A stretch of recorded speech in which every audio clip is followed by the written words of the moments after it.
नमस्कार, मैं हूं प्रकाश और आप देख रहे हैं द न्यूज पोस्ट। भारत के 14वें राष्ट्रपति रामनाथ कोविंद का कार्यकाल 24 जुलाई को समाप्त हो रहा है। इसके पहले 18 जुलाई को देश के नए राष्ट्रपति के लिए वोट डाले जाएंगे और आखिर में 20 जुलाई को हमें पता चल जाएगा कि देश के नए राष्ट्रपति कौन होंगे। मगर राष्ट्रपति चुनाव से जुड़ा हुआ जो सबसे पहला सवाल हमारे जहन में आता है वो है कि आखिर राष्ट्रपति चुनाव होता कैसे है, कौन वोट डालता है, वोटों की गिनती कैसे होती है, विजयी उम्मीदवार को कितने वोट चाहिए होते हैं। ऐसे और भी सवाल हैं जिनके बारे में लोग जानना चाहते हैं। ऐसे में आज इस स्पेशल शो में हम राष्ट्रपति चुनाव से जुड़े हुए आपके सारे सवालों का जवाब लेकर आए हैं। तो चलिए शुरू करते हैं। राष्ट्रपति चुनाव में भाग लेने के लिए उम्मीदवार या प्रत्याशी को कम से कम 35 वर्ष की उम्र का होना अनिवार्य है। उम्मीदवार का भारतीय नागरिक होना सबसे जरूरी है। भारत का कोई भी नागरिक कितनी बार भी राष्ट्रपति चुनाव लड़ सकता है। दूसरा, उम्मीदवार के पास वो सारी पात्रता होनी चाहिए जो एक लोकसभा सदस्य बनने के लिए होनी चाहिए। इसके साथ ही उसे कम से कम 100 विधायक जानते हो। अब ये कैसे तय होगा कि कौन कौन से विधायक राष्ट्रपति प्रत्याशी को जानते हैं? तो इसके लिए उम्मीदवार के पास कम से कम 50 प्रस्तावक और 50 अनुमोदक होने चाहिए। एक और सवाल है कि क्या पहले भी इतने प्रस्तावक और अनुमोदक की जरूरत थी? इसका जवाब है नहीं। पहले केवल 2-2 अनुमोदक और प्रस्तावक की जरूरत थी। मतलब कि उस दौर में चुनाव लड़ना आज की तुलना में आसान था। इस नियम का जब दुरुपयोग होने लगा तो नियम में संशोधन किया गया। 1974 में संविधान संशोधन कर इस 2-2 की संख्या को बढ़ाकर 10-10 कर दिया गया। फिर इसके बाद 1997 में फिर से संशोधन कर इस संख्या को बढ़ाकर 50-50 कर दिया गया। अब आते हैं इस सवाल पे कि कौन दे सकता है राष्ट्रपति चुनाव में वोट। तो राष्ट्रपति चुनाव आम चुनाव की तरह प्रत्यक्ष नहीं होता है, बल्कि अप्रत्यक्ष रूप से होता है। इसका मतलब है कि इस चुनाव में जनता सीधे तौर पर भाग नहीं लेती, मगर जनता द्वारा चुने गए सांसद और विधायक इस चुनाव में जरूर भाग लेते हैं। मगर इस चुनाव प्रक्रिया में राज्यसभा और विधान परिषद में नामित सदस्य या विधान पार्षद समिति के सदस्य शामिल नहीं हो सकते हैं। केवल निर्वाचित राज्यसभा सांसद, लोकसभा सांसद और विधायक ही इसमें वोट दे सकते हैं। वहीं अगर किसी राज्य का मुख्यमंत्री विधान परिषद का सदस्य है तो वह भी इस चुनाव में भाग नहीं ले सकते। वहीं यह चुनाव पूरी तरह से गोपनीय होता है। कोई भी विधायक या सांसद अपने वोट के बारे में बता नहीं सकते हैं। अगर वे ऐसा करते हैं तो उनका वोट रद्द हो जाएगा। वहीं अगर किसी पार्टी के विधायक या सांसद ने पार्टी के उम्मीदवार को छोड़कर किसी अन्य को वोट दिया है तो उस पर पार्टी व्हिप जारी नहीं कर सकती। राष्ट्रपति चुनाव में गौर करने वाली बात यह है कि ज्यादा वोट आने पर भी उम्मीदवार की जीत पक्की नहीं मानी जाती। चुनाव में आम तरीका ये होता है कि जिसे ज्यादा वोट मिल गया वो जीत जाता है, मगर राष्ट्रपति चुनाव में नियम अलग है। विजेता वोटों की संख्या पर नहीं बल्कि वोटों के वेटेज पर तय होता है। राष्ट्रपति चुनाव में उम्मीदवार को सांसदों और विधायकों के वोटों के कुल मूल्य का आधा से ज्यादा हिस्सा हासिल करना होता है। वर्तमान समय की बात करें तो राष्ट्रपति चुनाव के लिए वोटों का वेटेज 10,98,903 है, मगर जम्मू कश्मीर में अभी विधानसभा निलंबित है। इस कारण उसके वोट का वैल्यू जो 6,264 है उसे घटा दिया जाएगा। इसे घटाने के बाद राष्ट्रपति चुनाव जीतने के लिए कम से कम 5,43,216 वोट की मूल्य की जरूरत होगी। अब अगला सवाल है कि सांसद या विधायक के वोटों की गिनती कैसे होती है। राष्ट्रपति चुनाव में वोटिंग का तरीका बेहद ही पेचीदा है, क्योंकि इस चुनाव में सांसदों और विधायकों के वोटों का वेटेज अलग अलग होता है। देश में राज्यसभा और लोकसभा दोनों को मिलाकर कुल अभी 776 निर्वाचित सांसद हैं, वहीं कुल 4076 विधायक हैं। इस प्रकार राष्ट्रपति चुनाव में कुल 4809 इलेक्टर्स वोट डालेंगे, मगर इनकी वोट वैल्यू 4809 नहीं बल्कि 10,86,431 होती है।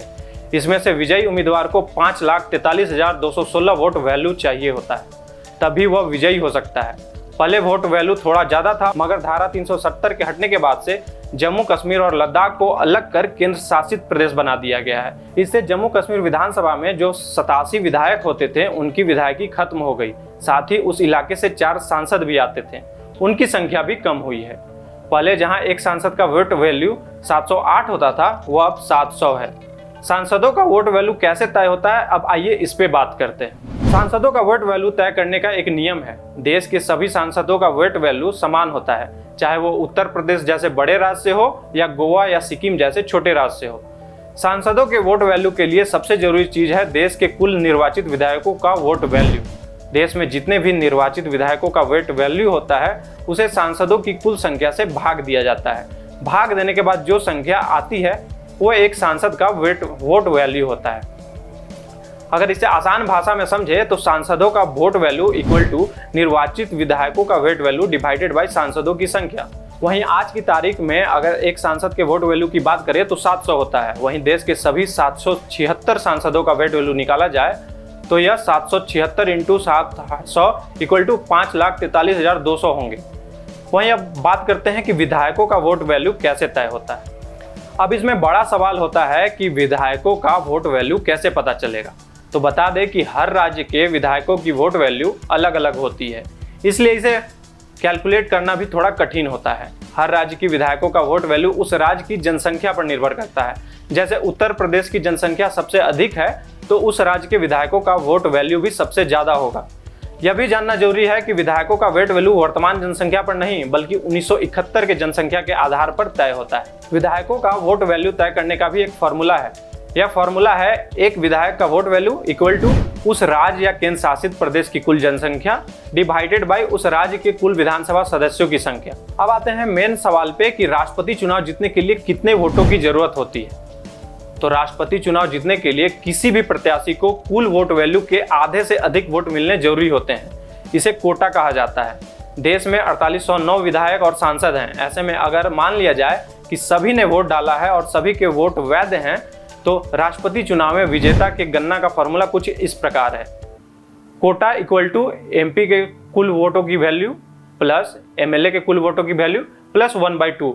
यानी कि अगर इस बार के राष्ट्रपति चुनाव की गणना करें तो विजेता प्रत्याशी को 5,43,216 वोट चाहिए।